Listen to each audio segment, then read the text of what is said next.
जो आज पांचवा जो अपना गोल्डन रूल है, जो बहुत ही महत्वपूर्ण है संघ के लिए। और इसकी बहुत ही मतलब महत्वपूर्ण है इस संघ को आगे ले जाने के लिए। और स्तंभ है, स्तंभ के रूप में जो है पांचवा है। तो पुराने संघ में कोई पद, प्रतिष्ठा, मंच, माला का चलन नहीं था। भगवान बुद्ध के समय भी जो है कभी कोई पद नहीं रहा, ना कोई प्रतिष्ठा, ना कोई माला, ना कोई मंच। आज के समय में लोगों ने लाखों तरह से पद बनाए हुए हैं। यहाँ तक कि धार्मिक लोग भी पद लेकर चलते हैं। बुद्ध ने दुनिया का पहला भिक्षु संघ स्थापित किया, मगर संघ चालक, संघ नायक, संघ सेनापति जैसा कोई पद नहीं बनाया। बुद्ध से पहले भी संघ था। श्रमण संघ लोगों का समूह लोगों का पुरातन संघ, समर संघ से लेकर आज तक सभी संघ गतिविधियों में कहीं भी कोई पद नहीं दिखाई देता। जब पद होता है तो आपको पता है कि जो पोस्ट होती हैं, वो पोस्ट उनके ऊपर भी होता है और नीचे भी पोस्ट होता है। तो पोस्ट को लेकर लोगों को बहुत अभिमान होता है, घमंड रहता है। और नीचे वालों को जो लोग होते हैं वो कुछ समझते नहीं है। वो समझते हैं कि मैं ही सबसे बड़ा हूँ इसमें। इसलिए पद जो है संघ के लिए घातक भी है, इसीलिए इसमें इसका कोई स्थान नहीं है। इसलिए बुद्ध जी के पास भी कोई पद नहीं था। बुद्ध को सभी भंते ही कहते थे, और बुद्ध भी सभी को भंते ही कहते थे। सभी एक दूसरे को भंते ही कहते थे। समण संघ में सभी साथी एक दूसरे को सर कहते हैं, वह महिलाओं को बहन जी कहते हैं। संघों में कभी किसी को संघी या वीआईपी या वीवीआईपी स्थान नहीं रहा है। जो इसमें प्रतिष्ठा है, जो लोग जो है प्रतिष्ठा के पीछे मरते रहते हैं। जिस तरह से जो है उनको अगर कहीं सम्मान नहीं दिया गया तो वो मंच पे जाकर के अगर उनको सम्मान नहीं मिला तो वो नाराज हो जाते हैं। नेता लोग जिसको जो है जो पद मिला होता है, तो वो उसके लिए भी कहीं कहीं तो पैसे दे करके भी जो है वो अपने मंच पे जा करके बैठते हैं और अपनी बड़ी बड़ी स्पीच देते हैं। उसके साथ जो है माला है। माला जो है लोग जो है अपने घर से खरीद करके ले जाते हैं। माला जो है, और जो जितना ज्यादा माला पहनता है वो ज्यादा बड़ा जो है नेता बनता है। वो कहीं भी स्पीच देने जाता है तो वो बोलता है कि हमको 30 40 या 50 60, हमको जितना ज्यादा माला हमको पहनाओगे उतना ही बड़ा जो है वो नेता बनता है। फिर वो पर जब तक उसका स्पीच खत्म होने के बाद भी, प्रोग्राम खत्म होने के बाद भी जो है वह अपने गले में पहना रहता है। फिर उतर करके अपने गाड़ियों में रखता है, और आगे भी रख करके, पीछे भी, चारों ओर रख करके, और वह चलता है।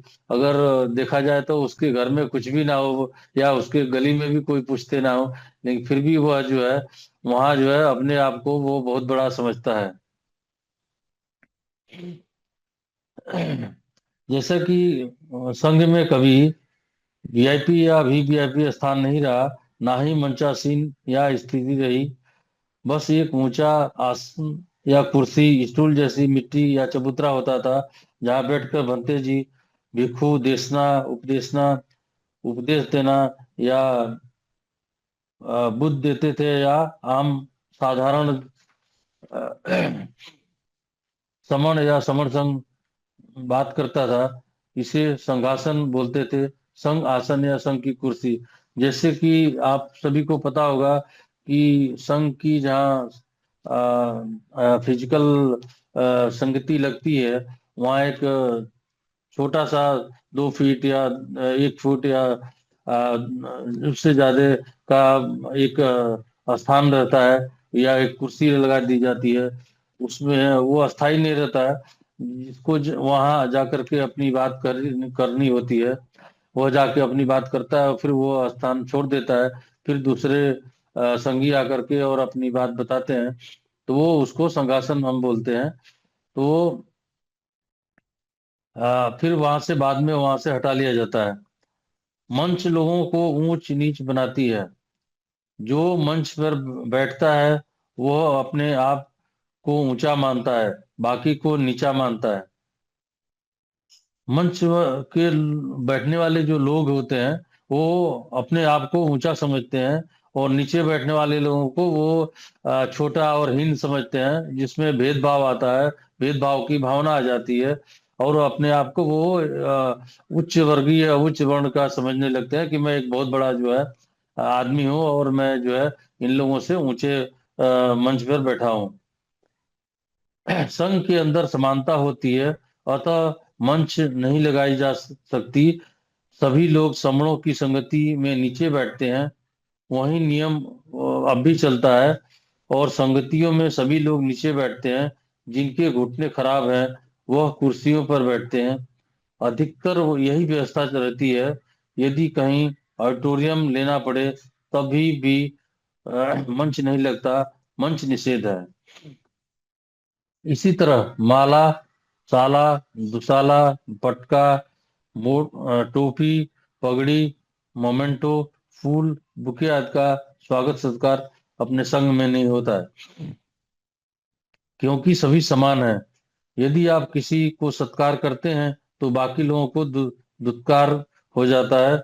यदि आप किसी का स्वागत करते हैं तो बाकी लोगों का दुआगत हो जाता है।